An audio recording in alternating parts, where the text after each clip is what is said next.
Hi friends, nice to see you all once again. Market பாத்தீங்கன்னா இன்னைக்கு வந்து ஒரு நல்ல அப் ட்ரெண்ட்ல முடிஞ்சிருந்தது. நேத்து ஒரு அப் ட்ரெண்ட், நேத்து கொஞ்சம் செல்லிங் அப் ட்ரெண்ட் போயிட்டு கொஞ்சம் செல்லிங் ப்ரெஷர் இருந்தது. இன்னைக்கு வந்து கண்டினியூஸா அந்த நேத்து ப்ரீவியஸ் டே க்ளோசிங் லோவுக்கு ஹைல வந்து இன்னைக்கு க்ளோசிங் வந்து நல்லா வச்சிருக்கு. மெயினான ரீசன் வந்து பாத்தீங்கன்னா வந்து சீன வெளியுறவுத்துறை அமைச்சர் வந்துட்டு நாங்க ரேர் மெட்டீரியல் ஆட்டோமொபைல் செக்டருக்கு தேவையான ரேர் மெட்டீரியல் செமி கண்டக்டர்ஸ் இதெல்லாம் வந்து நாங்க ப்ரொடியூஸ் பண்றோம் அப்படின்னு சொன்னதுனால ஆட்டோ செக்டர்ஸ் எல்லாம் வந்து இன்னைக்கு ஒரு நல்ல பூம் இருக்குது. நீங்க பாத்துருக்கலாம். அதுல 2 ஸ்டாக் வந்து பிரேக் அவுட் ஸ்டாக் சொல்றேன். விருப்பம் இருக்கிறீங்க அந்த ஸ்டாக்கை போக்கஸ் பண்ணுங்க.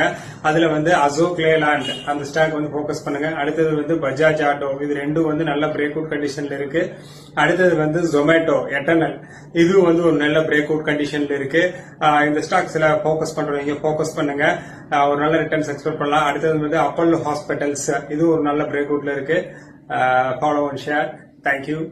பாய்.